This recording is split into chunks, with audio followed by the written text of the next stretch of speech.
Depuis ma dernière vidéo setup, énormément de choses ont changé. À commencer par ce déménagement. Ce nouveau studio est rempli de choses dont j'ai toujours rêvé avoir. Alors, dans cette vidéo, je vais vous montrer comment je l'ai créé, comment je l'ai construit, tout ce que je possède comme matos au quotidien pour jouer et pour travailler. Sur ce chemin, j'ai fait aussi pas mal d'erreurs sur notamment le choix des produits. Donc, je vous en parlerai aussi pour vous éviter de refaire les mêmes erreurs.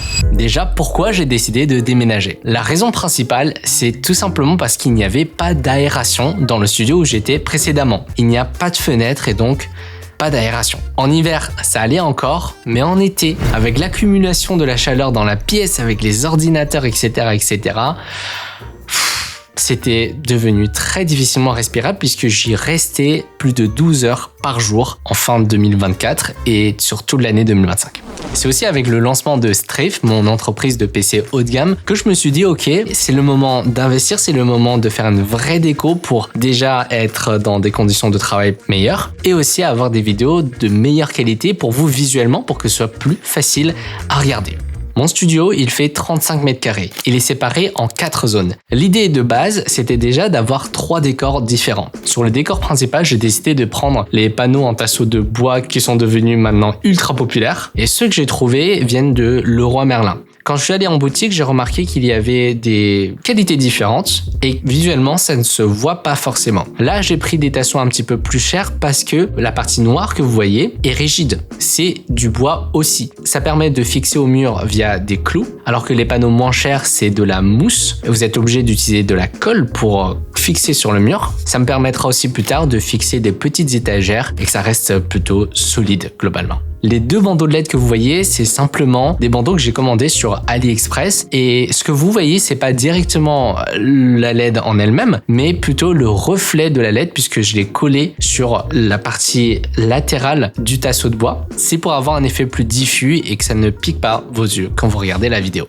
À côté, j'ai pris des étagères dont une que je trouve vraiment sympa. L'idée, c'était de combler un petit peu l'espace et de ne pas avoir une démarcation trop importante, trop dure entre la partie grise à droite et la partie beige à gauche. Donc ça fit hyper bien avec tout le décor. Je n'ai jamais décoré, je n'ai jamais fait la peinture auparavant. Finalement, c'était pas aussi difficile et je me suis rendu compte que en travaillant méthodologiquement, en faisant des plans en 3D avec ce jeu Steam que je vous recommande, j'ai essayé de construire d'abord un premier visuel que j'ai ensuite envoyé à une graphiste qui a pu me sortir une proposition en plan 3D. C'est comme ça que ça s'est fait et on est beaucoup plus serein puisqu'on a déjà le rendu final sous les yeux.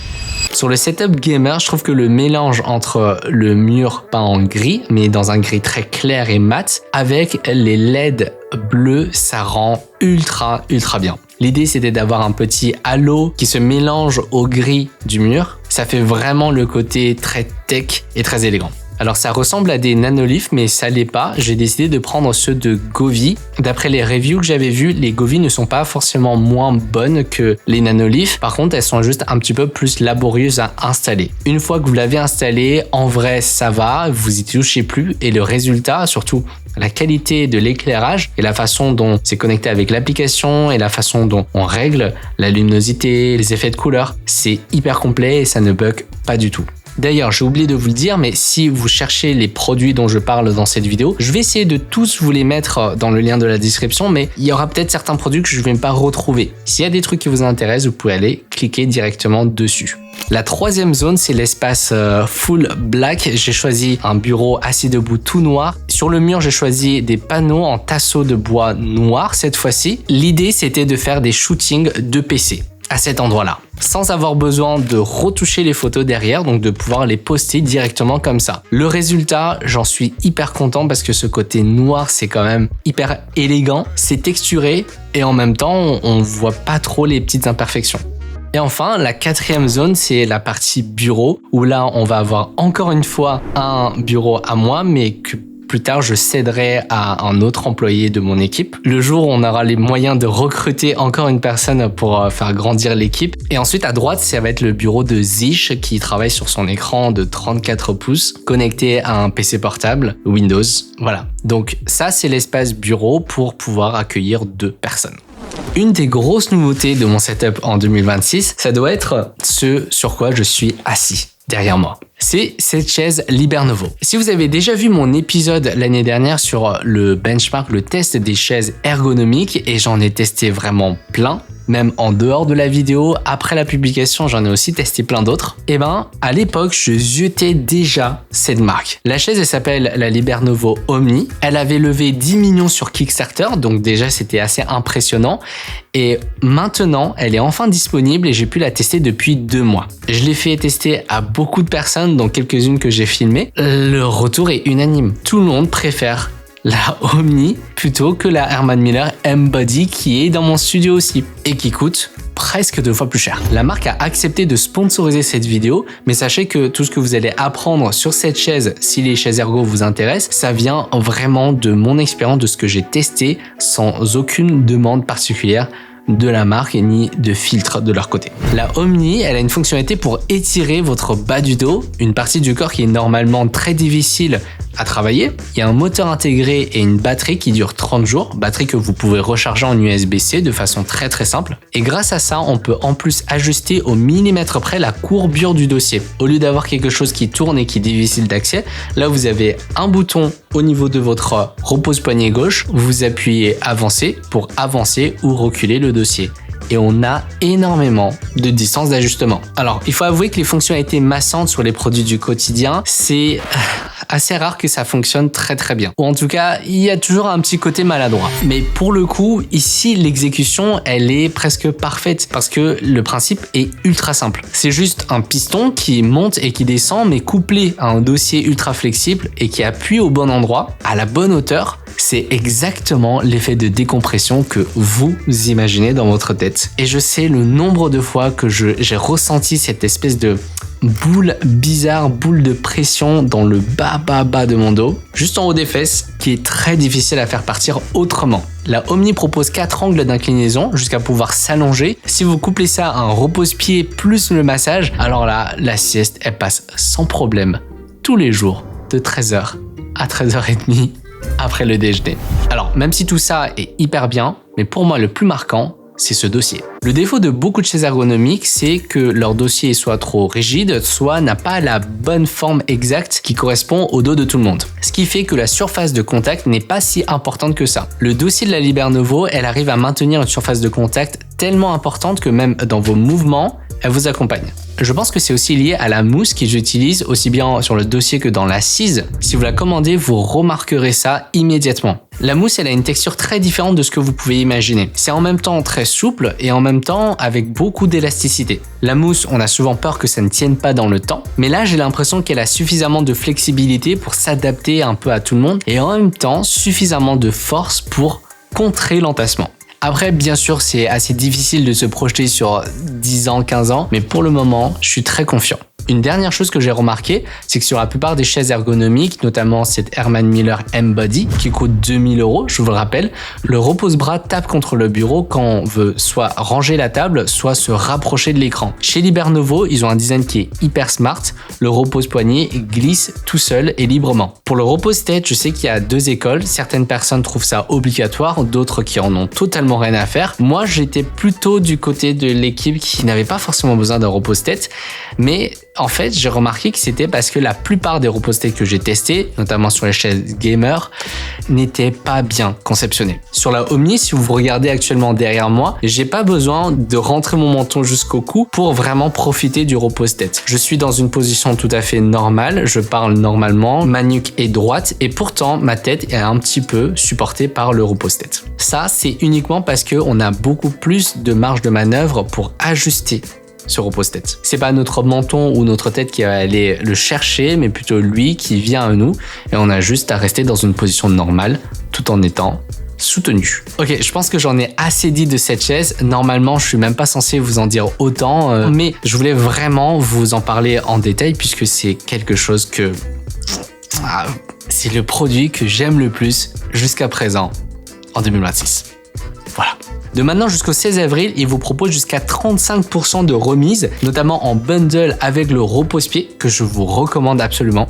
Donc, allez vérifier par vous-même à la fin de cette vidéo. Je vous mets le lien aussi en description. On est une chaîne principalement hardware, alors comment faire une vidéo setup 2026 sans changer mon PC? Mais cette fois-ci, j'ai pas décidé de changer complètement la machine, mais je vais garder certains composants de mon ancien PC puisqu'ils étaient très très bien. Ils sont pas du tout démodés. J'avais comme carte graphique la RTX 5080 dans ma dernière vidéo, la Gigabyte Aero C, qui a d'excellentes températures et c'est toujours le cas. Elle est toujours ultra clean et très performante. Aucun problème en 4K sur tous les jeux. Par contre, ce que j'ai changé, c'est que avant j'étais en Intel Ultra 9 et cette fois-ci je suis passé chez AMD. Voilà, j'ai pris le Ryzen 9 9950X. Alors peut-être que vous demandez pourquoi j'ai pas pris la version X3D. En fait, j'aurais dû, mais à l'époque le tarif était vraiment ultra élevé sur la version X3D. Je sais que j'ai absolument besoin d'un processeur Ryzen 9 pour la partie productivité, montage vidéo, etc. Et bon, à l'époque, je me suis dit, bah finalement, maintenant, je joue pas tant que ça, donc j'ai déjà une très bonne carte graphique. Est-ce que c'est pas suffisant? Maintenant, je regarde un petit peu parce que ça m'arrive quand même de faire le kéké et me dire ah bah tiens, j'ai bien envie d'avoir 1000 FPS dans ce jeu-là, même si ça sert absolument à rien. Mais j'ai envie de le voir et bah je l'ai pas. Sans le X3D, je ne peux pas avoir 1000 FPS sur Valorant, par exemple. Mais ça, c'est juste le côté testeur parce que je sais que c'est possible de les avoir et ça me procure un petit peu de dopamine de voir que c'est là. Mais en vrai, je m'en fiche. Je ne peux même pas voir la différence. Je ne peux pas ressentir la différence entre 700 et 1000 FPS. Ce que j'ai remarqué en faisant le switch, c'est qu'il y a absolument quasiment aucune différence. En fait, le Ultra 9 était déjà très bien pour la partie productivité. C'est juste que le Ultra 9, je l'ai refilé à mon petit frère de cœur qui est maintenant réalisateur et monteur. Sauf que jusqu'à présent, il n'a jamais eu de PC fixe. Il est toujours sur un très très vieux MacBook. Donc, pour l'aider dans ses projets, j'ai décidé de lui offrir la machine avec ce CPU. Par contre, j'ai fait un changement esthétique majeur. Vous vous rappelez, dans ma vidéo précédente, j'avais le boîtier de Gigabyte. Sauf que pendant le tournage, la vitre s'est pétée. Donc pendant un très long moment, je suis resté sans vitre, mais au bout d'un moment, ça m'a saoulé.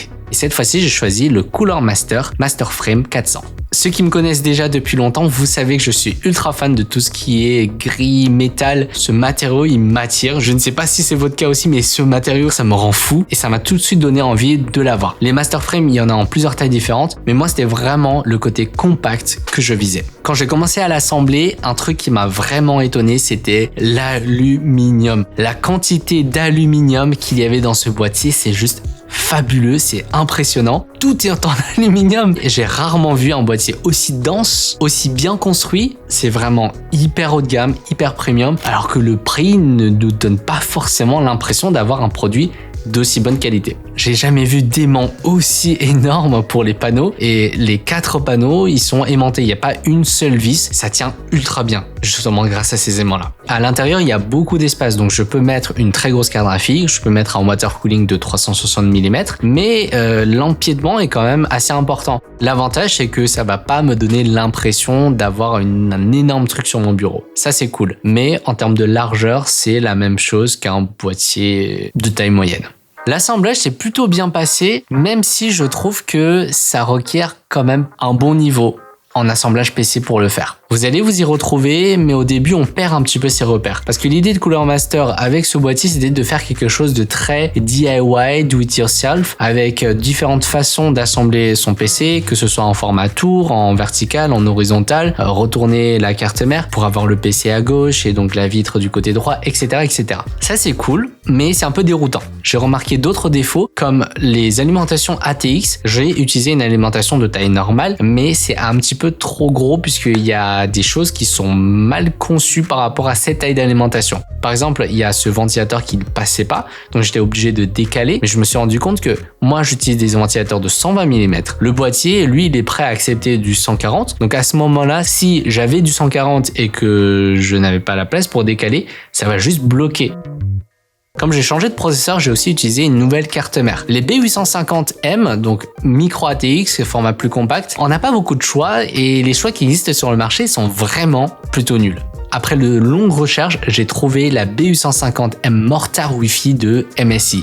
Elle a des specs incroyables pour une carte mère compacte. J'ai le Wi-Fi 7, j'ai le Ethernet 5 Go, 3 emplacements de SSD NVMe à haute vitesse, beaucoup de ports USB à l'arrière et surtout 2 ports USB type C. J'ai même pas ça sur une carte mère B850 Asus TUF en ATX les amis. Et en plus, avec tout ça, le tarif est vraiment correct. J'ai 2 barres de RAM de 24 Go qui font 48, 2 Tera de SSD 990 Pro pour le système que j'ai rempli récemment. Donc j'ai décidé de rajouter 4 Tera de SSD Crucial T710 qui sera mon SSD principal pour le montage vidéo. Ça va me permettre d'accélérer largement le transfert de fichiers dans le SSD en lui-même. Avant, j'aurais cru que ce serait overkill d'avoir 6 Tera de SSD dans son PC. Maintenant, je vais avoir 2 ou voire 3 projets qui prennent 600 à 1 Tera par projet. Les projets deviennent de plus en plus lourds, les vidéos sont de plus en plus longues et la qualité des images toujours meilleure avec 2 angles ou 3 angles maintenant. Donc, c'est le prix à payer pour avoir une qualité meilleure, les amis. Le water cooling, c'est aussi un composant que j'ai décidé de changer. Là, je voulais concorder le design du Masterframe 400 avec le côté très élégant mais en même temps très sobre avec le design de cette pompe. Il y a un truc qui m'avait particulièrement intéressé, c'est le côté modulaire où on peut très facilement, mais vraiment avec une plaque aimantée, changer le look de la tête de pompe. Moi, j'ai décidé de partir sur la version LCD et franchement, le résultat final est trop bien. On a cette forme hexagonale qui est assez originale. Les presets d'animation qui sont proposés par défaut sont vraiment stylés. Le côté flow, ça j'aime beaucoup, avec la possibilité de choisir 2 couleurs différentes. Par contre, il y a un truc qui est complètement débile, mais vraiment débile au point où j'ai du mal à imaginer que c'est un problème. La pompe du water cooling, vous avez vu, c'est une forme hexagonale. Donc, quand on l'installe, on se dit, ok, le câble USB, on va l'orienter dans quel sens? Logiquement, pour que ce soit esthétique, il faut que ce câble soit droit. Donc, c'est ce que j'ai fait. Je l'ai orienté de façon droite. Sauf qu'une fois le PC allumé, je remarque que mon écran n'est pas dans la bonne orientation. Ça, on connaît bien, hein, sur le water cooling rond, ça arrive très souvent. Le logiciel va pouvoir nous aider à retourner. Et là, vous le sentez venir parce que quand je télécharge et j'ouvre l'application, le logiciel me permet seulement de tourner à 90 degrés ou à 180 degrés ou 270. C'est des multiples de 90. Mais c'est une tête de pompe hexagonale. On devrait avoir la possibilité de faire du 45 degrés. C'est ce dont j'avais besoin. Mais non. La seule solution qui me reste, c'est de le retourner physiquement. Et voilà le résultat. Le câble, il traîne de gauche à droite. C'est vraiment hideux. Enfin, pour quelqu'un qui fait attention au cable management, ça c'est un no-go. J'ai quand même contacté Color Master pour la informer de cette situation parce que je suis pas sûr qu'ils soient au courant. Et normalement, d'après ce qu'ils m'ont dit, ce sera patché. Une fois que le tout est assemblé, je trouve que le résultat est fabuleux. Je vous laisse apprécier ça.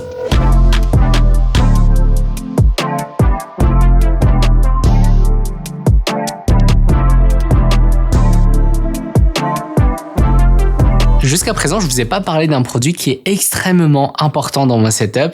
C'est le MacBook Pro M3 que j'ai à côté de moi. Je pense qu'en temps d'utilisation, je suis au double sur le MacBook que sur mon PC fixe. Je vous explique pourquoi.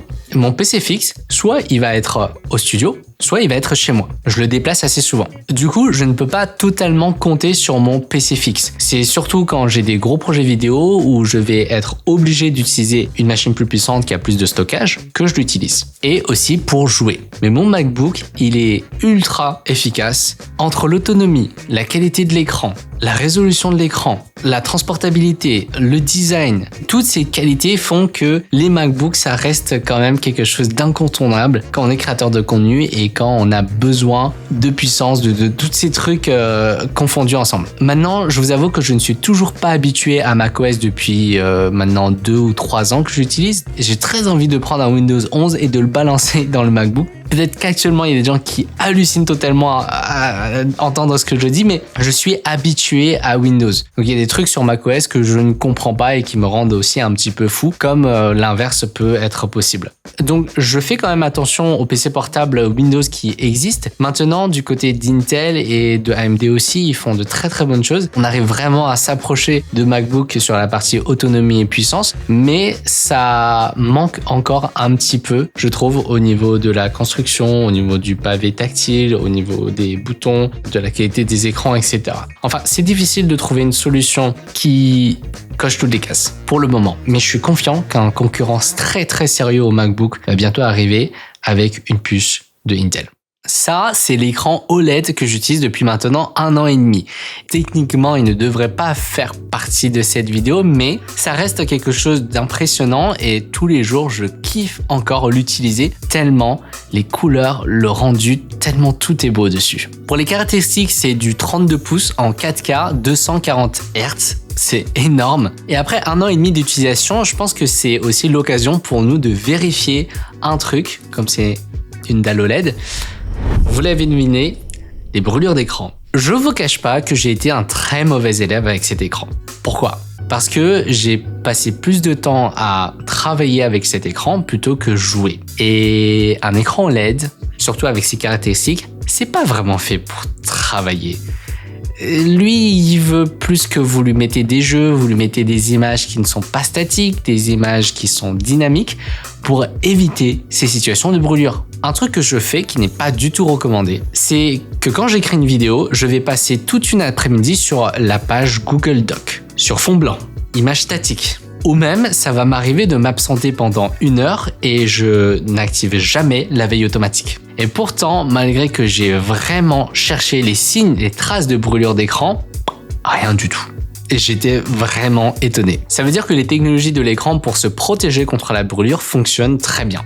Au moins maintenant, vous savez que si la brûlure d'écran c'est une inquiétude pour vous quand vous achetez un écran LED, ce OLED il s'en sort très très bien. Pour finir, le casque. Maintenant, je n'utilise plus de casque gamer. J'ai fait un petit peu le tour et malgré qu'on ait beaucoup de bons choix, en réalité, il y a quand même pas mal de bonnes options, mais je trouve que c'était assez difficile de trouver une option légère, avec un bon micro, avec un bon son et qui n'a pas de logiciel relou à télécharger pour qu'il fonctionne pleinement. J'avais ce casque Razer qui visuellement et au niveau de son poids est vraiment très très bien, ça marche très bien. Mais par contre, ce que j'ai détesté, c'était que la qualité sonore était pas si bonne que ça. Et surtout, c'est que Razer, comme d'autres marques, oblige d'installer un logiciel pour que leur produit fonctionne correctement. Razer, ils vont quand même un petit peu plus loin parce que dès que vous branchez un produit Razer, il va automatiquement installer le logiciel ou vous proposez de l'installer. Le exe se charge tout seul. Synapse, le logiciel, je le déteste. C'est même plus un bloatware en fait. Juste en branchant le périphérique, il vous force à l'installer.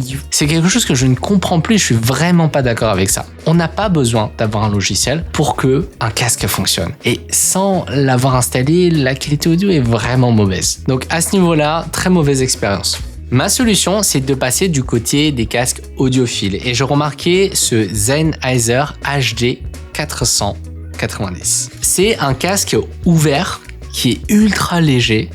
On est dans les 260 grammes, je crois. J'ai toujours voulu avoir un casque ouvert parce que j'aimais bien l'idée de pouvoir entendre ce qu'il y avait autour de moi. Donc ne pas être totalement isolé dans son casque et aussi d'avoir une scène sonore beaucoup plus large. J'étais très curieux de voir ce que ça donnait dans les jeux comme dans les FPS. Je suis quelqu'un normalement d'assez sensible au niveau du crâne. Donc au niveau des arceaux des casques, la plupart me font mal avant que je sois habitué. Ça, c'est un des rares casques où dès la première fois que je l'ai porté, plusieurs heures, je n'ai eu aucune douleur, aucune sensation de pression sur le haut du crâne. Sa légèreté, sa robustesse, même si on a pas mal de parties en plastique, mais on peut le démonter à sa guise, on peut retirer les coussinets, on peut retirer aussi la mousse sur le arceau pour le remplacer. La qualité sonore, elle est juste fabuleuse. Le son par défaut en jack est magnifique. Après avoir commandé un DAC, le son est encore meilleur et encore plus chaleureux. C'est la première fois que je profite d'une qualité sonore aussi bonne dans mes jeux. Et ça ajoute vraiment quelque chose, je trouve, pour le gameplay parce que sur les casques gamers, ils vont vraiment essayer de mettre l'accent sur les passes pour que vous entendiez mieux, peut-être les bruits de pas, des choses comme ça. Je trouve qu'il n'y en a pas forcément besoin parce qu'avec ça, avec une bonne scène sonore, on entend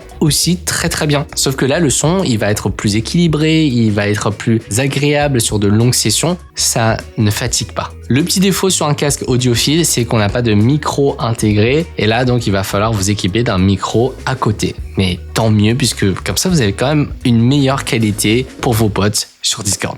Au niveau des lumières, j'utilise 2 softbox qui viennent toutes les deux de Godox. C'est vraiment quelque chose de ultra important pour bien éclairer, pour donner de la profondeur, pour mettre en avant le sujet et aussi avoir une lumière qui est contrôlable au niveau de la chaleur, au niveau de l'intensité et enfin avoir un résultat assez lisse quoi. Ça aide aussi à lisser les imperfections de mon visage, à retracer ma mâchoire qui n'est pas forcément aussi jolie que vous la voyez en vidéo. C'est tout pour cette vidéo, j'espère que ça vous a donné des idées, ça vous a surpris, ça vous a créé des émotions positives. En tout cas, moi je vous donne rendez-vous très rapidement et n'hésitez pas à aller checker la chaise Libernovo. Si c'est par curiosité, c'est intéressant pour votre propre connaissance. Et si c'est pour l'acheter, je vous mets aussi le lien en description pour pouvoir le commander, pour profiter des promos avant le 16 avril 2026.